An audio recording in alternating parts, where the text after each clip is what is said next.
Loneliness is absolutely an epidemic in our society, but it's been growing for decades. Grappling with the loneliness epidemic. Well, there are so many factors that are responsible for this loneliness epidemic. They did not just begin with the digital revolution.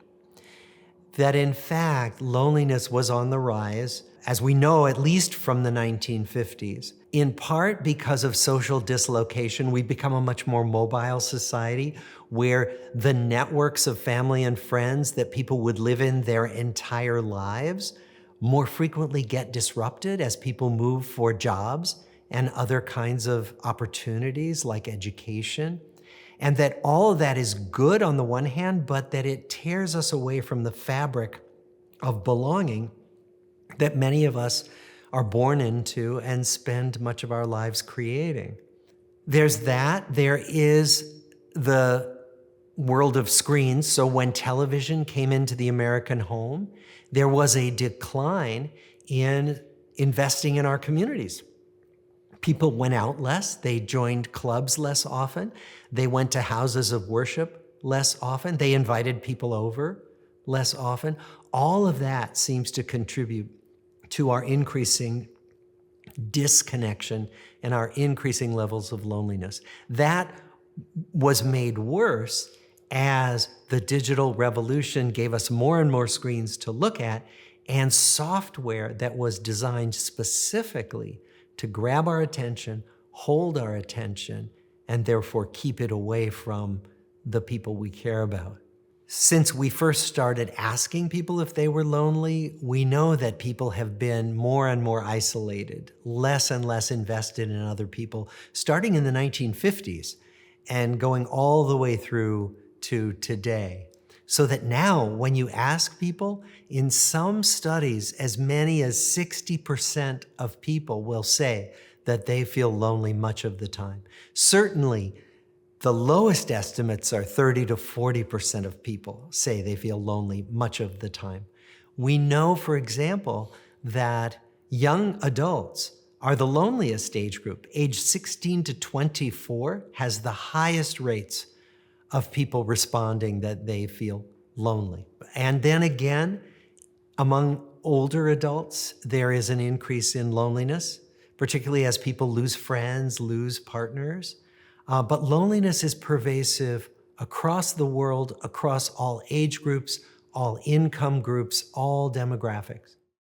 Loneliness is the sense that I am less connected to other people than I want to be.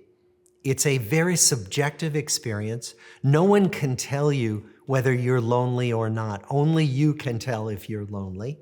And the fact is, you can be lonely in a crowd, you can be lonely in a marriage. You can also be very content and not lonely alone on a mountaintop.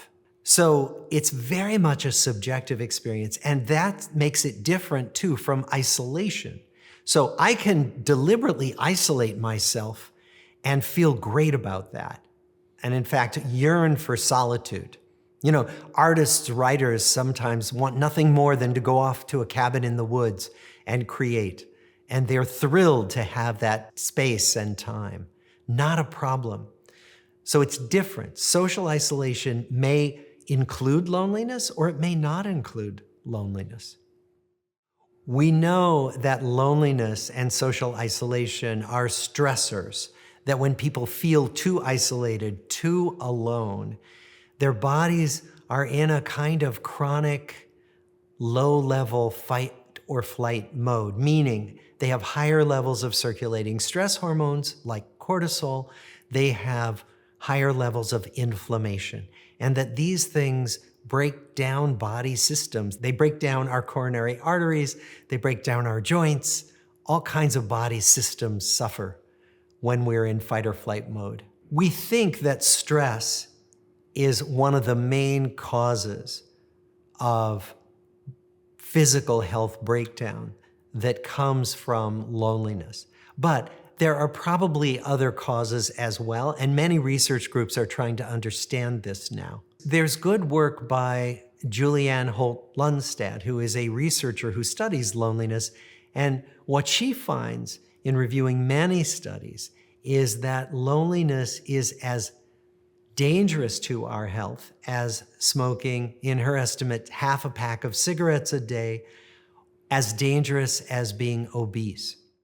When we think about what we need and want in relationships, most of it boils down to feeling like we belong in the world with some people, feeling like we matter to some people.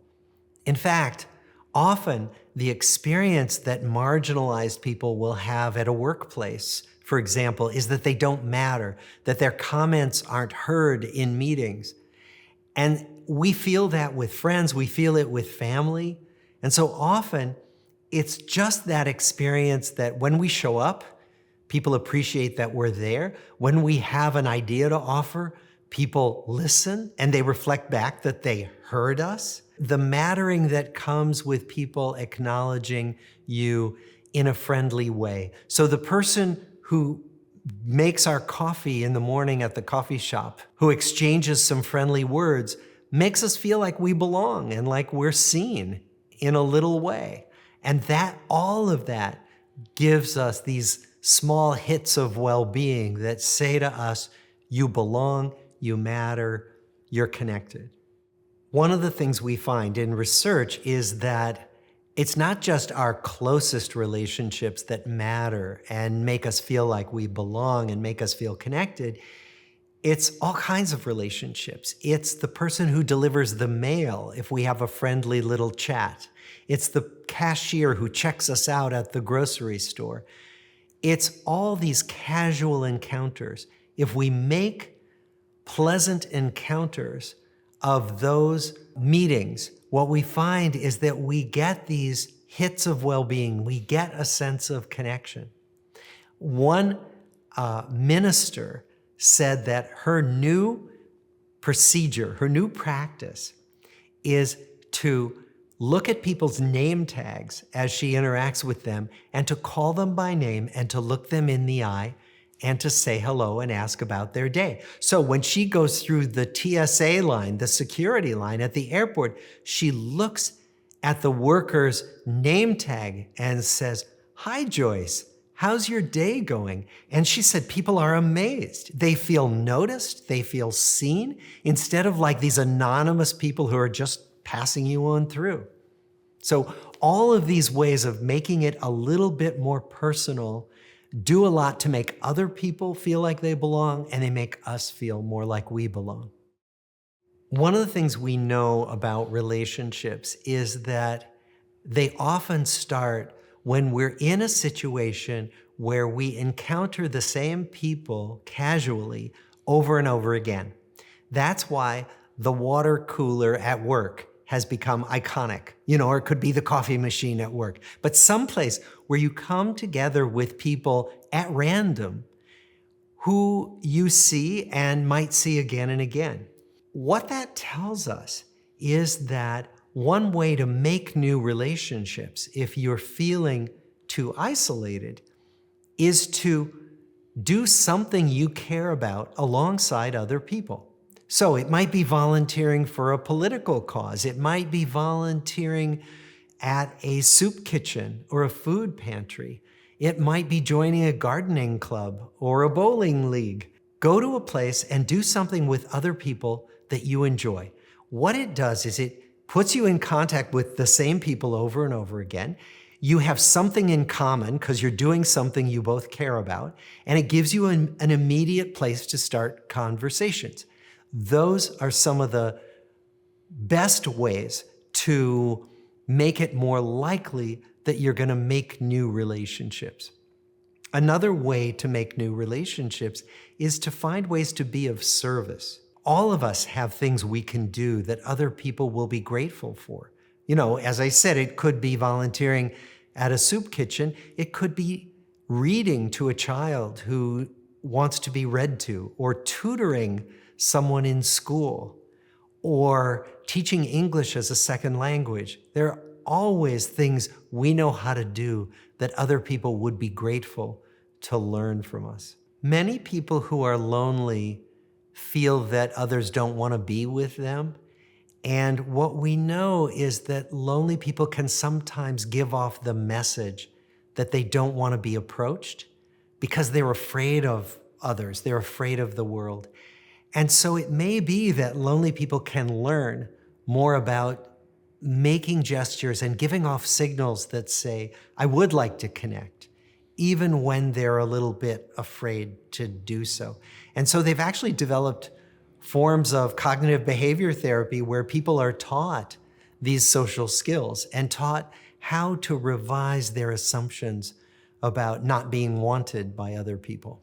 My recommendation, if you're feeling lonely and a little bit afraid, is find a place where you are comfortable, if there is one. Find a setting, find an activity where you're comfortable, and let yourself do it around other people and see what develops. Want to support the channel? Join the Big Think members community where you get access to videos early, ad-free.